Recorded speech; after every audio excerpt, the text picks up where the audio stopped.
کہ آپ کے قانون سے، آپ کے دباؤ سے، آپ کے زور سے، آپ کے جبر سے ہم اپنے مذہب کو فارفٹ نہیں کریں گے. جب تک دنیا باقی رہے گی ہم مسلمان بن کر شریعت پر چلتے رہیں گے. ہم اس بل کو ریجیکٹ کرتے ہیں. مگر اگر کوئی ٹرپل طلاق کہے گا 3 سال کی سزا، جبکہ سپریم کورٹ نے کہہ دیا نان ایسٹ، شادی نہیں ٹوٹتی. جب شادی نہیں ٹوٹتی تو کس بات کی سزا دیں گے آپ؟ 377 ہارم تھیوری آپ کے سامنے، اور میڈم 3 سال کی سزا. کمیونل رائٹ 148 153 295 میں 3 سال کی سزا.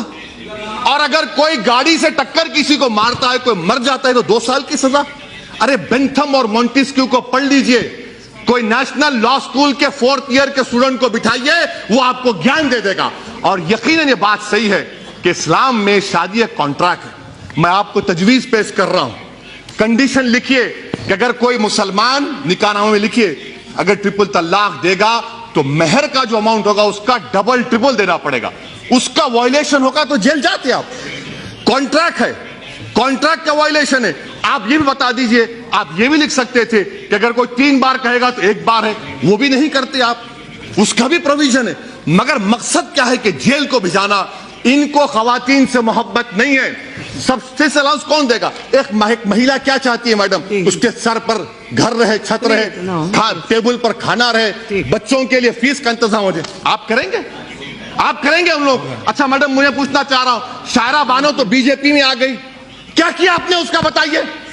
کچھ کیا آپ نے اس کے لیے؟ میڈم میں ختم کر رہا ہوں، میڈم ختم کر رہا ہوں، میڈم میں ختم کر رہا ہوں، میڈم میں ختم کر رہا ہوں میڈم.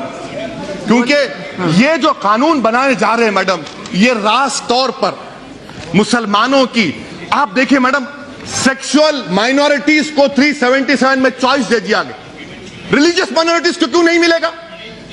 ہندوستان کے کانسٹیٹیوشن میں چوائس جورسپروڈنس ہے، مجھے نہیں ملے گا. آپ کا قانون ریلیجن کے خلاف ہے. آپ پولیرٹی کو ختم کرنا چاہتے ہیں، اس سے صاف ظاہر ہو گیا. آپ مسلم خواتین کے انصاف کے لیے نہیں بلکہ آپ کا نشانہ اس وقت ثابت ہو گیا جب سپریم کورٹ میں اس وقت کے اٹارنی جنرل نے کھڑے ہو کر کہا کہ ہر قانون کو مٹا دو. شاہ نواز ہمارے مختار صاحب، شیعہ کا جو سیگا کا قانون ہے وہ بھی ختم ہو جائے گا، خیال رکھیے. اور آخر میں میڈم پورے ملک میں می ٹو موومنٹ ہوا، می ٹو موومنٹ، خواتین نے نکلا. کہاں وہ منتری جو پچھلے بار کھڑے تھے یہاں پر؟ کہاں گئے بتائیے؟ کہاں گئے وہ بتائیے؟ اور آپ ان کو پناہ دے رہے ہیں اپنی پارٹی میں. ایسے شخص کو تو نکال کر پھینکنا چاہیے تھا جس نے خواتین کی عزت لوٹی، ان کو دبایا. لیچ تھا وہ، جس کو اردو میں کیا کہتے ہیں میڈم؟ طوطے چشمہ کہتے ہیں ان کو.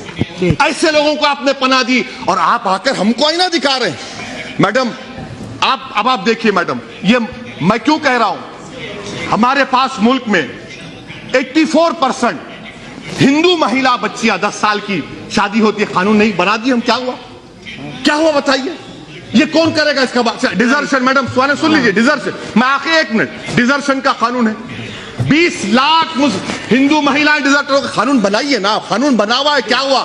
سوشل ایول کا خاتمہ تمام مل کر کرنا چاہیے. میں اینڈ کر رہا ہوں میڈم، کنکلوژن میں کہہ رہا ہوں، میں آپ کے ذریعے حکومت کو بتانا چاہ رہا ہوں، دفعہ 15 دفعہ 26 اور دفعہ 29 اور ہمارے سمویدھان کا جو پریامبل ہے جس میں صاف طور سے لکھا گیا کہ it guarantees liberty of thought, expression, belief, faith and worship.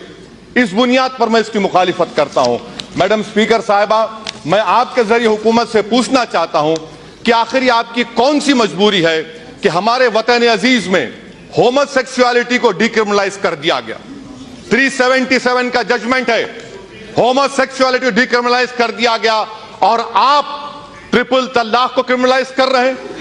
ایک مرد اور مرد، ایک خاتون اور خاتون اپنے ساتھ رہ کر جو بھی کرنا چاہے کر سکتے ہیں، اس پر آپ کو آپتی نہیں ہے. آپ کو آپتی ہے کہ ٹرپل طلاق کو کرمنلائز کیا جا رہا ہے. کیوں کیا جا رہا ہے؟ کیونکہ استعمال ہمارے خلاف ہوگا. دوسری بات میڈم اسپیکر صاحبہ، ایڈلٹری کا قانون، اس سرکار نے خواتین پر لیڈیز پر ایڈلٹری کا قانون لاگو کرنے کی سپریم کورٹ کو کہا. سپریم کورٹ نے اس کو ڈیکرمنلائز کر دیا گیا اور آپ ایڈلٹری کو سپریم کورٹ نے ڈیکرمنلائز کر دیا گیا، آپ کو خاموش بیٹھے رہے. مگر ٹرپل طلاق کا معاملہ کرمنلائز کر رہے ہیں.